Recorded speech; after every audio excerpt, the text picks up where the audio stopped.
Dans un coin paisible de Vancouver, la résidence, les Chênes Dorés, semblait figée dans le temps, ses murs portant les échos de rires oubliés et de souvenirs lointains.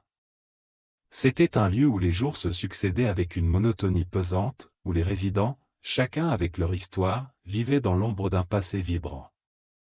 Pourtant, ce jour-là, une énergie inhabituelle flottait dans l'air, comme une promesse silencieuse d'un bouleversement imminent. Ryan Reynolds, silhouette familière du grand écran, franchit la porte d'entrée avec une démarche résolue.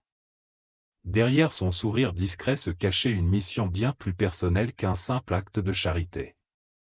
Dans son sac, des accessoires décalés et un costume rouge emblématique semblaient prêts à insuffler un vent de folie dans cet univers feutré.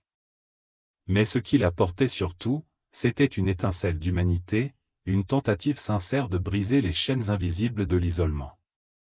Parmi les résidents, Élise Dubois, ancienne étoile de ballet, observait le monde à travers une fenêtre, ses souvenirs dansant au rythme d'une musique que seule elle pouvait entendre. Non loin de là, Arthur Chêne, le regard perdu dans un livre jauni, semblait chercher entre les lignes une raison de croire encore à la beauté des mots. Ils ignoraient que leur quotidien allait être bouleversé par une rencontre inattendue. Dans son bureau, Marc Tremblay, directeur de l'établissement, jonglait avec des chiffres désespérément insuffisants pour maintenir les lieux ouverts. L'arrivée de Ryan, bien que surprenante, éveillait en lui une lueur d'espoir, une chance inespérée de rallumer la flamme de la vie dans ces couloirs endormis. Mais le véritable défi résidait dans la manière dont ces âmes fatiguées allaient accueillir cette intrusion lumineuse. Alors que Ryan ajustait son costume dans une petite pièce transformée en loge, le silence pesant de la résidence semblait sur le point d'exploser en une symphonie d'émotions. Ce qu'il ignorait encore, c'est que les histoires qu'il allait réveiller ici, les sourires qu'il allait provoquer, résonneraient bien au-delà des murs de « Les Chênes Dorés ». Une aventure où la joie et la résilience allaient s'entrelacer pour créer une magie inattendue. Dans une banlieue paisible de Vancouver, la résidence, les Chênes Dorés, se dresse, entourée de vieux érables dont les feuilles dansent au gré du vent. L'intérieur, bien que propre et ordonné, respire une mélancolie palpable. Les murs, ornés de photographies jaunies, témoignent d'un passé vibrant, désormais figé dans le silence des couloirs. Les résidents, chacun porteur d'une histoire unique, cohabitent dans une routine immuable, où le temps semble suspendu.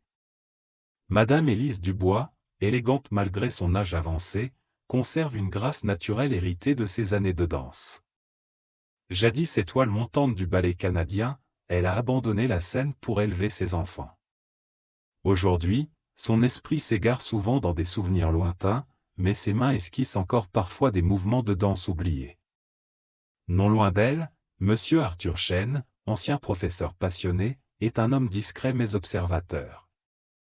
Derrière ses lunettes épaisses, il cache une profonde nostalgie pour les mots et les histoires qu'il enseignait autrefois. Marc Tremblay, le directeur, jongle entre ses responsabilités administratives et son désir sincère d'améliorer le quotidien des résidents. Son combat contre les difficultés financières de l'établissement le pousse à accepter l'offre inattendue de Ryan Reynolds, dont l'arrivée suscite curiosité et scepticisme. Mais au-delà des apparences, une connexion inattendue commence à se tisser entre ces âmes fatiguées et l'acteur au grand cœur. Alors que Ryan Reynolds, déguisé en clown, entamait une improvisation hilarante dans la salle commune, une dispute éclata entre Monsieur Chêne et Madame Dubois, ravivant d'anciennes rancunes liées à une compétition artistique des années 70.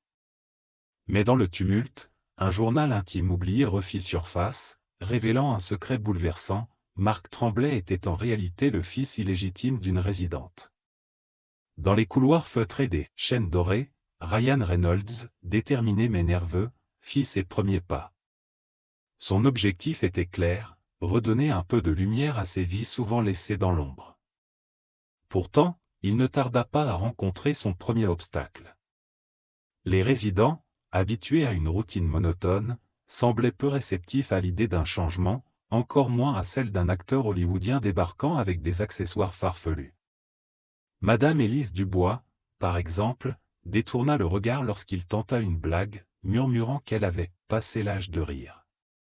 Malgré cet accueil tiède, Ryan refusa de se décourager. Il trouva un allié inattendu en la personne de Marc Tremblay, le directeur, qui, bien que sceptique au départ, lui confia son désespoir face à la fermeture imminente de l'établissement. Ensemble, ils élaborèrent un plan, organiser une journée spéciale où les résidents pourraient revisiter leurs passions oubliées. Mais convaincre ces âmes fatiguées de participer s'avéra être une tâche bien plus ardue que prévu.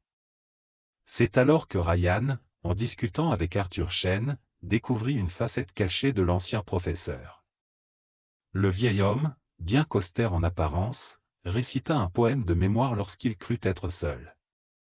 Inspiré, Ryan utilisa ce moment pour établir un lien, proposant à Arthur de co-animer une activité littéraire humoristique. Peu à peu, cette complicité naissante devint un catalyseur pour rallier d'autres résidents. Pendant ce temps, Élise, intriguée malgré elle, observa Ryan de loin. Lorsqu'il improvisa une danse maladroite dans le costume de Deadpool, elle esquissa un sourire discret. Ce fut suffisant pour qu'il décide de lui parler directement, évoquant sa promesse faite à sa propre grand-mère. Ces échanges sincères commencèrent à fissurer les murailles d'indifférence qui entouraient la vieille danseuse. Alors que les jours passaient, une dynamique inattendue s'installa. Les résidents, initialement réticents, commencèrent à s'ouvrir, chacun trouvant une raison de participer. Ryan, lui, réalisa que ce projet n'était pas seulement une promesse à honorer, mais une véritable mission de vie. Pourtant, l'horloge continuait de tourner, et la menace de fermeture planait toujours, ajoutant une pression supplémentaire à cette aventure humaine. Dans les couloirs feutrés de « Les Chênes Dorés », une matinée qui s'annonçait ordinaire fut brusquement interrompue par un événement aussi improbable qu'inattendu. Alors que les résidents s'adonnaient à leurs habitudes routinières, un bruit inhabituel retentit dans la salle commune, un éclat de rire sonore, suivi d'un fracas de chaises.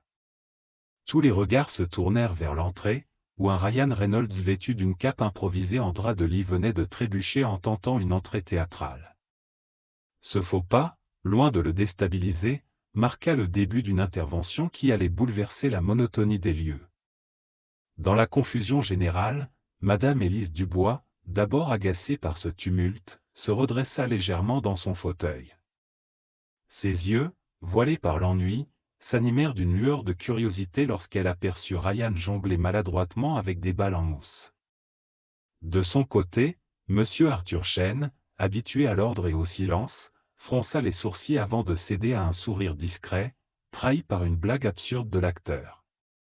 Mais l'incident ne s'arrêta pas là.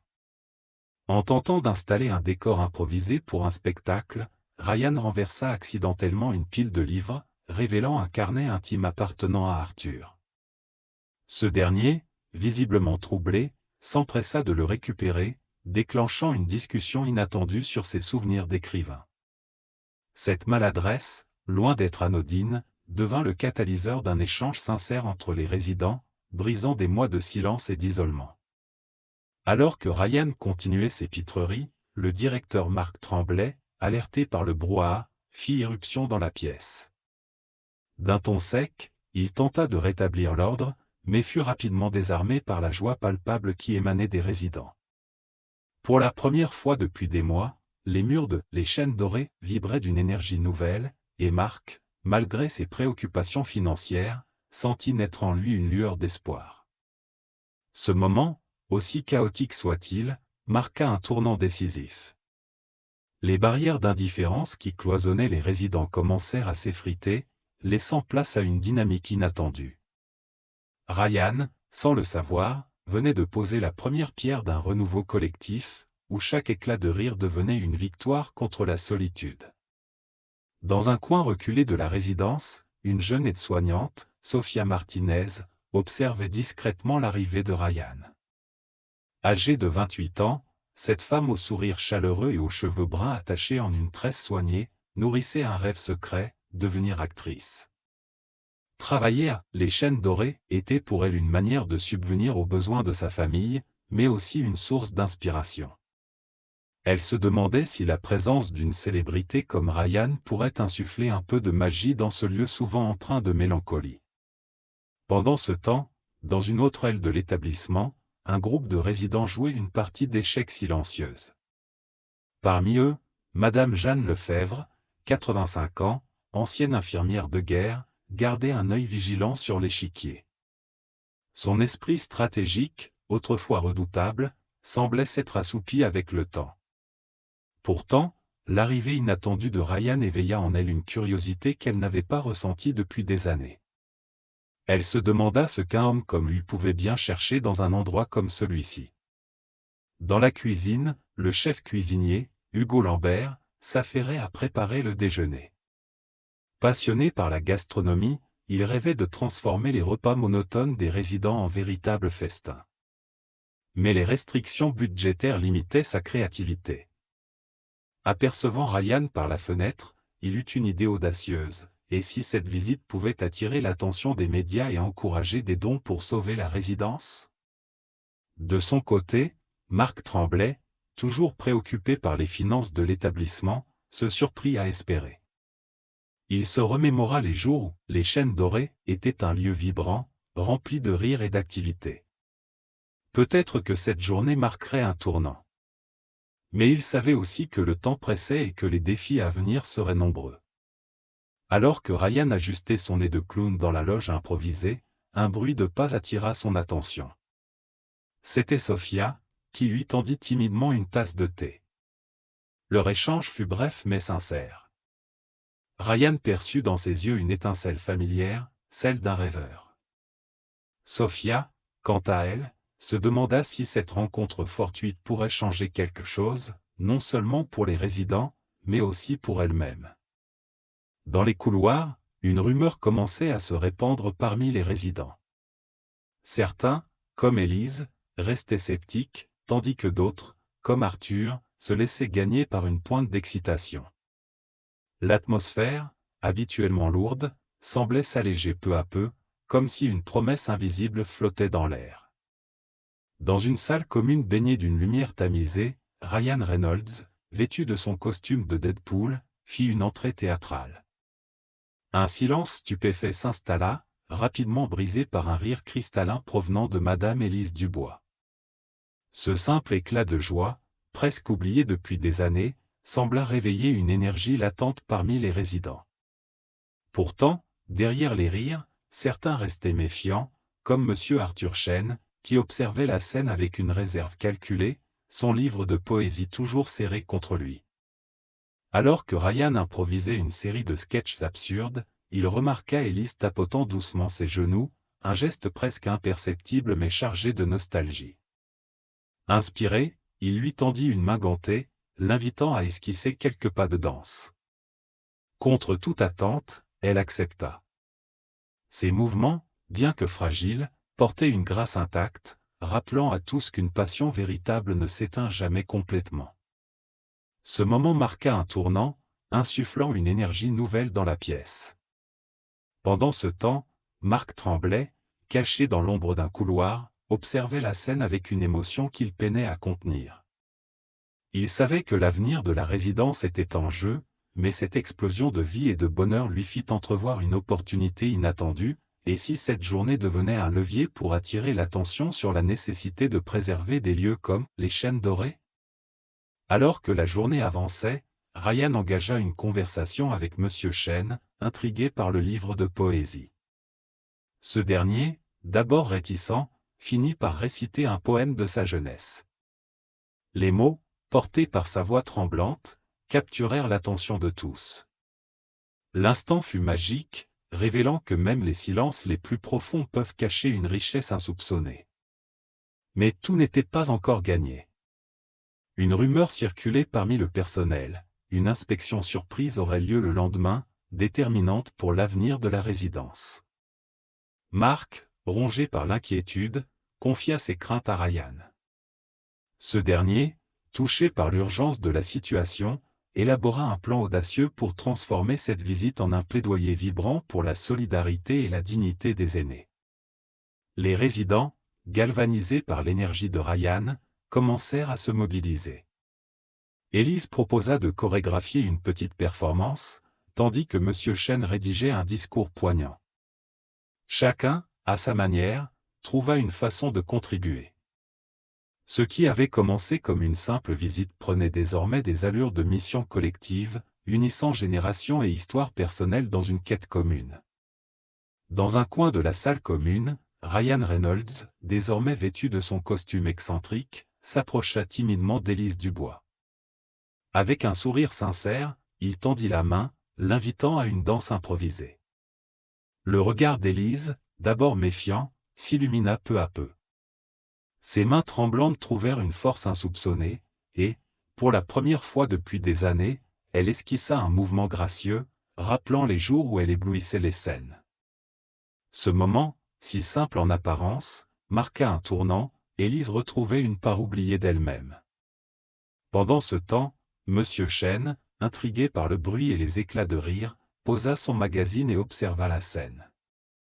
Quelque chose en lui, un mélange de nostalgie et de curiosité, le poussa à sortir son livre de poésie. Inspiré par l'énergie de Ryan, il lut à haute voix un poème qu'il avait écrit des décennies plus tôt, sa voix tremblante mais empreinte de passion. Les résidents, captivés, l'applaudirent chaleureusement, réveillant en lui une fierté qu'il croyait perdue. Dans un coin discret, Marc Tremblay observait ces instants magiques. Sous son apparente réserve, un plan commençait à germer. Et si cette énergie nouvelle pouvait attirer l'attention des médias ou des mécènes, sauvant ainsi les chaînes dorées de la fermeture imminente. Ryan, désormais à l'aise, improvisa un sketch humoristique avec quelques résidents. Les rires, sincères et contagieux, résonnaient dans tout l'établissement. Ces éclats de joie, si rares dans ces murs, semblaient effacer les années de solitude et de silence. Chaque résident, à sa manière, se laissait emporter par cette vague de bonheur inattendu. Alors que la journée avançait, un sentiment collectif d'appartenance et de renouveau émergeait. Les barrières entre générations s'effondraient, et les résidents, autrefois enfermés dans leur routine, redécouvraient des passions enfouies. Ryan, sans le savoir, avait semé les graines d'un changement bien plus profond qu'il ne l'avait imaginé. Dans un coin de la salle commune, un piano délaissé depuis des années semblait attendre patiemment qu'une mélodie vienne briser le silence. Ryan, en observant l'instrument, sentit une idée germer. Il se souvenait des leçons de musique de son enfance, et bien qu'il ne fût pas un virtuose, il savait qu'une simple mélodie pouvait suffire à toucher les cœurs. Pendant ce temps, Élise, intriguée par les rires étouffés provenant du couloir, se redressa légèrement dans son fauteuil, un éclat de curiosité traversant son regard. Dans un autre coin, Arthur Chen remarqua un détail inhabituel, un marque-page dépassé du livre de poésie qu'il croyait avoir soigneusement caché. En le récupérant, il découvrit un mot écrit à la main, l'inspiration renaît toujours, même dans les jours les plus sombres. Intrigué, il se demanda qui avait laissé ce message, un geste qui semblait presque complice. Était-ce une coïncidence, ou un signe que quelque chose de spécial se préparait?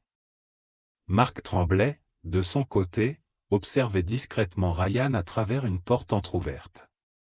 Bien qu'il ait accueilli l'acteur avec scepticisme, il ne pouvait s'empêcher de ressentir un soupçon d'espoir. Peut-être que cet homme, avec son énergie débordante, pouvait apporter plus qu'un simple moment de distraction. Mais il restait prudent, car la menace de fermeture de l'établissement pesait lourdement sur ses épaules, et il craignait de décevoir ses résidents. Alors que Ryan ajustait une perruque multicolore devant un miroir fissuré, il entendit un bruit léger derrière lui. C'était Élise, qui avait roulé son fauteuil jusque-là, attirée par sa silhouette inhabituelle. « Vous êtes un danseur ?»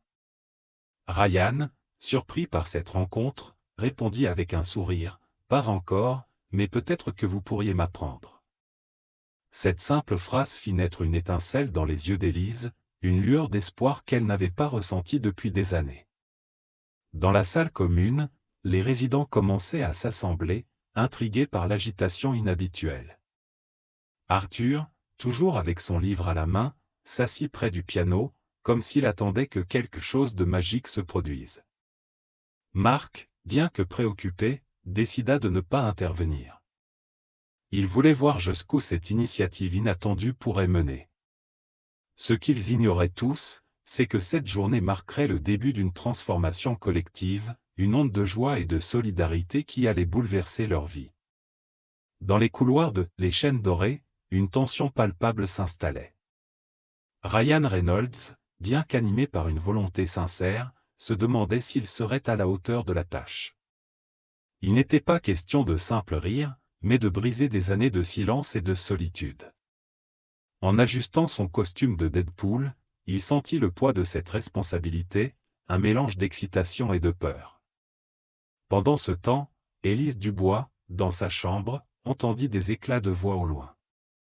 Une curiosité qu'elle n'avait pas ressentie depuis des années s'éveilla en elle. Pourtant, une douleur persistante dans ses articulations lui rappela cruellement ses limites. Elle hésita, oserait-elle sortir? L'idée de revivre une once de sa passion pour la danse semblait trop belle pour être vraie. De son côté, Marc Tremblay, le directeur, observait discrètement les préparatifs. Il savait qu'il devait bientôt annoncer aux résidents la fermeture probable de l'établissement. Chaque sourire qu'il voyait naître sur leur visage accentuait son sentiment de culpabilité. Comment leur dire que tout cela pourrait bientôt disparaître? Arthur Chêne, lui, se sentait tiraillé. Il avait trouvé dans l'arrivée de Ryan une opportunité de partager ses poèmes oubliés, mais une peur sourde l'en empêchait. Et si ces mots, jadis si puissants, n'avaient plus d'impact? Il se demandait si, à son âge, il était encore possible de toucher les cœurs. Alors que Ryan s'apprêtait à entrer dans la salle commune, une coupure de courant plongea l'établissement dans l'obscurité. Les résidents, déjà fragiles, furent pris d'un mélange de panique et de confusion. Ryan, improvisant, alluma une lampe torche et déclara avec humour, « Super-héros ou pas, je n'ai pas de vision nocturne. Mais on va régler ça ensemble. » Ce moment imprévu devint le premier pas vers une connexion sincère. Dans cette obscurité temporaire, quelque chose de magique se produisit. Élise, poussée par un élan qu'elle ne comprenait pas, se leva de son fauteuil pour rejoindre la salle. Arthur, inspiré par le courage de Ryan, glissa un poème dans sa poche, prêt à le lire à voix haute. Et Marc, en silence, prit une décision cruciale, il ferait tout pour sauver les Chênes Dorés, coûte que coûte. Dans la salle commune, transformée en théâtre improvisé, Ryan Reynolds, vêtu de son costume de Deadpool, fit une entrée spectaculaire. Les résidents, d'abord surpris, éclatèrent bientôt de rire devant ces pitreries. Ce moment, chargé d'émotion, marqua le début d'une transformation collective. Madame Élise Dubois, encouragée par Ryan, se leva pour esquisser quelques pas de danse, retrouvant une grâce qu'elle croyait perdue. Ses mouvements, maladroits mais sincères, inspirèrent une vague d'applaudissements, et, pour la première fois depuis des années, un sourire illumina son visage. De son côté, Monsieur Arthur Chêne, touché par l'attention que Ryan portait à chacun, trouva le courage de lire à haute voix un poème qu'il avait écrit en secret. Ces mots, empreints de nostalgie et d'espoir, résonnèrent profondément dans la salle. Ryan, ému, l'encouragea à partager davantage ses écrits, promettant même de les faire publier. Ce geste symbolisa une reconnaissance longtemps attendue pour Arthur, ravivant sa passion pour la littérature. Pendant ce temps, Marc Tremblay, observant l'effet positif de cette journée sur les résidents, trouva une nouvelle détermination. Inspiré par l'initiative de Ryan, il lança un appel aux dons pour sauver la résidence. La générosité de la communauté, amplifiée par la notoriété de Ryan, permit de réunir les fonds nécessaires. Alors que Ryan quittait les Chênes Dorés, il laissa derrière lui bien plus qu'un souvenir, il avait semé les graines d'une solidarité durable. Les résidents, galvanisés, organisèrent des activités hebdomadaires pour maintenir cette énergie nouvelle. Cette journée devint un symbole de renouveau, prouvant que chaque geste, aussi simple soit-il, peut transformer des vies. Rejoignez ce mouvement, visitez une maison de retraite, partagez un moment, et illuminez un cœur oublié. Les jours qui suivirent la visite de Ryan Reynolds furent marqués par une transformation profonde au sein des Chênes Dorés. Les éclats de rire et les moments de partage avaient laissé une empreinte indélébile dans le cœur des résidents. Élise Dubois, inspirée par l'énergie contagieuse de Ryan, reprit timidement la danse, guidant les autres résidents dans des mouvements simples mais empreints de grâce. Ses yeux, autrefois éteints, brillaient désormais d'une lumière nouvelle. Quant à Arthur Chêne, il retrouva la passion pour les mots et organisa des ateliers de poésie où chacun, à sa manière, partageait ses souvenirs et ses rêves. Marc Tremblay, touché par l'impact de cet événement, trouva la force de se battre pour sauver l'établissement. Avec l'aide de Ryan, il lança une campagne de financement participatif, attirant l'attention des médias et des communautés locales. Les dons affluèrent, et les Chênes Dorés devint un symbole de solidarité et de renouveau. Les murs de la résidence, autrefois silencieux, résonnaient désormais de rires, de musique et de conversations animées. Ryan, quant à lui, repartit avec le sentiment d'avoir reçu autant qu'il avait donné. Cette expérience lui rappela que, parfois, les gestes les plus simples peuvent avoir les impacts les plus profonds. Il fit la promesse de continuer à utiliser sa voix et sa notoriété pour soutenir des causes similaires. Cette histoire nous rappelle que la joie et l'espoir peuvent renaître même dans les endroits les plus oubliés. Et vous, qu'êtes-vous prêt à faire pour illuminer la vie de ceux qui vous entourent? Car, au fond, nous avons tous le pouvoir d'être des porteurs d'espoir.